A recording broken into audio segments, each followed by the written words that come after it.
Sonic, the heart of your system.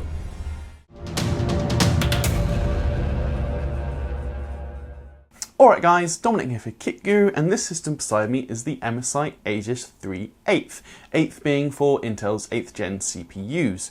It is important to note that this seems to be some kind of prototype model because this is a GTX 1070 Ti. The models you can buy here in the UK only have GTX 1060 and GTX 1070, so it is definitely worth bearing that in mind throughout the review. For the rest of the spec though, we have the i7-8700, which is the non-K edition, meaning it can't be overclocked, while we also have 16GB of DDR4 memory, which is connected to a B360 mini ITX motherboard in the Aegis 3. As for storage, we've got 256GB Intel 760p NVMe SSD, which is supported by a 2TB hard drive, while there is also a 16GB Intel Optane module, which is something we're going to talk about a little bit later on. Powering all of this is a 450W 80 plus bronze power supply, which again we'll touch on in just a moment. So then, the design of the MSI Aegis 3. MSI is clearly going for that aggressive kind of gamer look. Everything's got really sharp angles. You've got this angular vented section at the front, and even the whole shape of the thing with the foot at the bottom and the separate upper chamber with this slope design. It's all a bit different. It's all a bit in your face, really bold.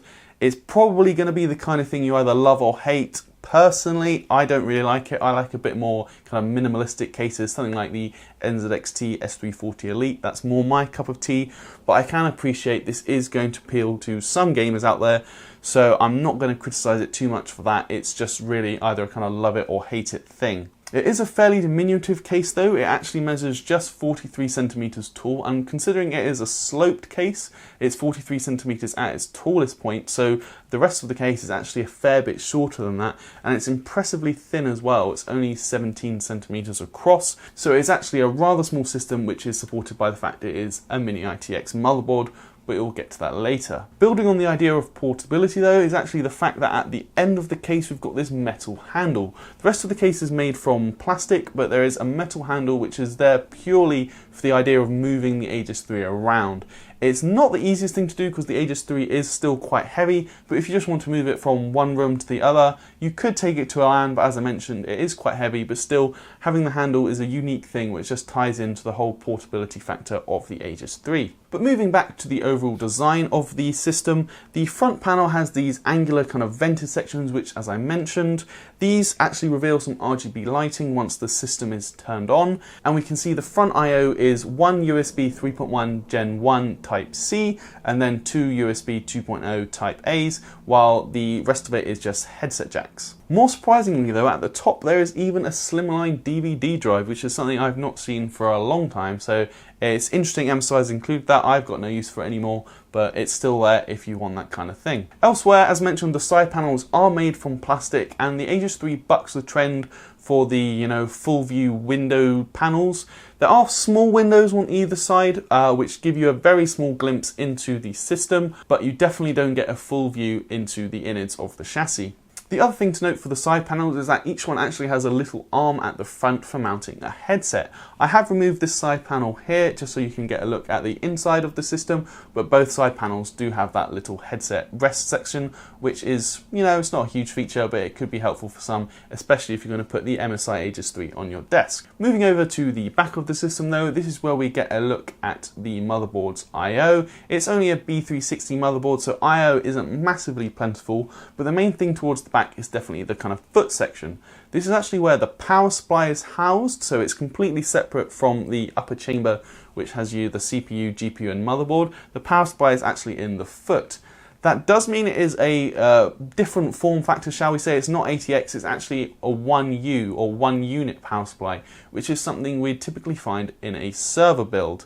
As mentioned, it's 450W 80 plus gold, and we're going to touch on power consumption later in the review. So then, moving on to the interior of the Aegis 3, I do have to disagree with MSI on one thing here, because they say that the MSI Aegis 3 is easy to upgrade, and that's a direct quote.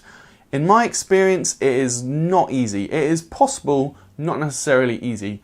The first reason for this is the fact that the side panels are actually screwed on. They don't just use normal thumb screws, which you can just take off really quickly. You actually have to use a proper screwdriver, which is just a little bit of a pain. Secondly, you'll notice the graphics card, which is the first thing you'll see once the side panel is removed. This is not only vertically mounted, but it's actually upside down. That means you have to remove a bracket from the rear of the case before you can actually remove the graphics card itself. And once the graphics card out of the way, you have to remove another piece, which is actually both the fan for the CPU as well as the PCIe riser for the graphics card, which allows it to sit in this kind of separate section on its own. So it's another 5 screws to remove that, and then you have to physically remove the plastic frame before you eventually get to the motherboard. So you have to remove a grand total of 9 screws and remove the graphics card as well as the little fan bracket before you actually get access to the motherboard. It probably took me around 10 minutes just to get to that motherboard the first time I opened up this system. In fairness to MSI, I think what they're trying to say is that it is possible to upgrade the Aegis 3 if you want. You could swap out the processor, you could swap out the graphics card, because none of the parts are proprietary. Unlike other pre-built systems we've seen from the likes of Alienware, which might do funny things with the graphics connector, for instance, you can just use standard components for the Aegis 3. However, compared to a conventional case where you only need to remove 2 thumb screws, the side panel will pop off, and then you've got access to everything in one compartment, the Aegis 3 is a bit harder to get into and upgrade. Once we're inside, we can get a look at the B360 motherboard. This actually houses 2 SODIMM memory slots, so it doesn't use full-size desktop memory. It's actually got 2 8GB modules of DDR4 2400 MHz RAM.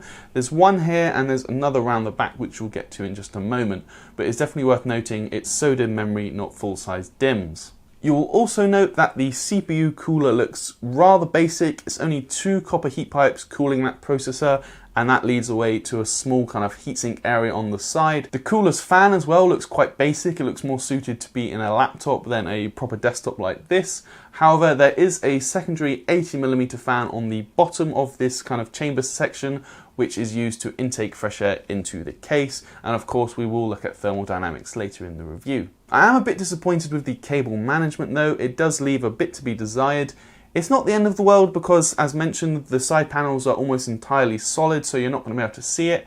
However, it does feel just maybe a little bit lazy that MSI hasn't made more of an effort to tuck it away. Even though you can't see it, once you open it up, you know it's going to be there, and I'm the kind of person who that would really annoy. So personally, if it were me, I'd like a bit more effort to be made to kind of keep everything a bit tidier, keep the bulk of cables away from this front section, for instance. Speaking of the front section, you can also see there is a fairly large drive cage here, and that is used to house a 2TB hard drive.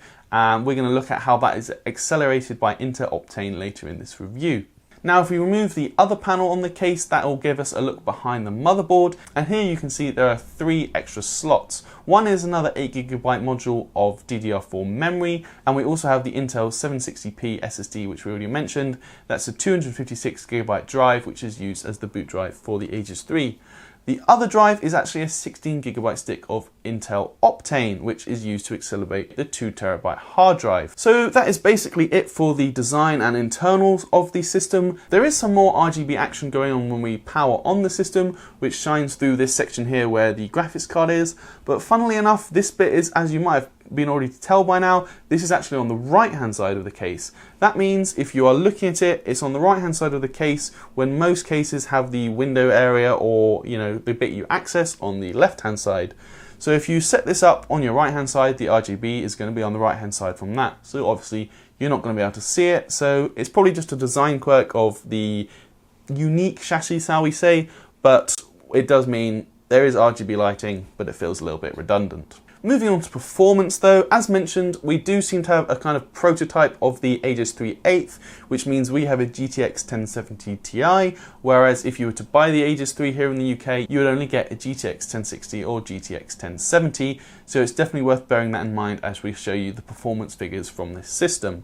The rest of the spec is the same though, with the i7-8700, which is not overclockable, as well as that 16GB of DDR4 memory. So running through 3D Mark and our test games today, the figures look absolutely fine. It performs pretty much as we'd expect from the 8700 and GTX 1070 Ti. It's not the fastest 1070 Ti we've ever seen. This one seems to run around 1730 MHz, when the fastest 1070 Ti we've seen is the Asus Strix model, which would run closer to 1800 MHz. But the performance figures are just fine, and you'll get very playable frame rates at 1080p or 1440p. The processor is worth looking at a bit closer, however, as I noticed that the all-core turbo was only 3.7 GHz when stressed in IDA 64, when for the i7-8700 this should be 4.3 GHz. Looking at thermals, I thought maybe it's throttling, but the CPU actually peaked at just 80 degrees, which, you know, is getting warm, but it's not nearly at throttling territory. This would suggest that MSI has made a deliberate decision to limit the power of the processor, so it's not going to be consistently hitting those high all-core turbos. And jumping into the BIOS as well, there's no power options, it's all quite locked down in there, so I couldn't change this, so you're very much getting what you're given.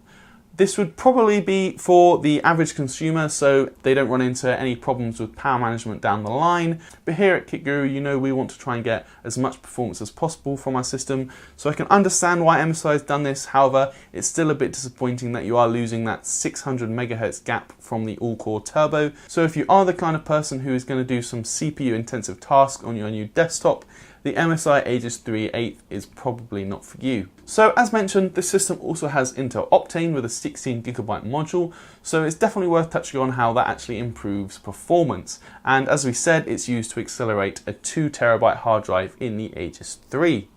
So running Crystal Disk Mark and Atto Disk Benchmark, we can see that the synthetic tests show a quite decent bump to the read speeds. However, it's interesting that the write speeds actually got slightly slower. What we're more interested in though is the real world benefits of Intel Optane, especially in a gaming PC like this.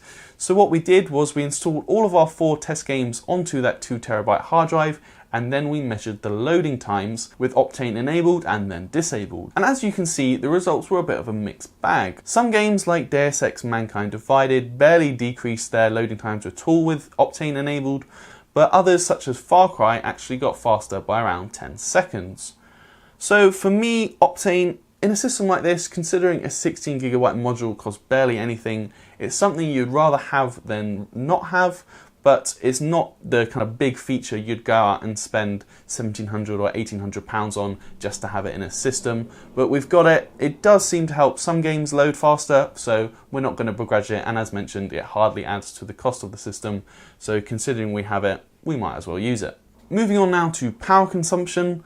The PCA is actually relatively frugal. The load power draw actually peaked just over 300 watts, which means the 450 watt power supply is only running at around 70% load. However, I do have to say it's a 450 watt 80 plus bronze unit, which for a system which is going to cost you at least £1,700, I think it's just, you know, why has MSI done that? It's 2018. For a system that costs this much, we really do expect 80 plus gold now. I can appreciate that it's a slightly different form factor, but I had a look, you can definitely find 80 plus gold units online for the 1U form factor. So really, I don't think there's any excuses to kind of skimp out with the 80 plus bronze unit. It did work just fine, but as mentioned, when you're spending this much, you would hope for a slightly more proficient unit. Given it's a 1U size power supply as well, it has an absolutely tiny fan, it's only 40mm.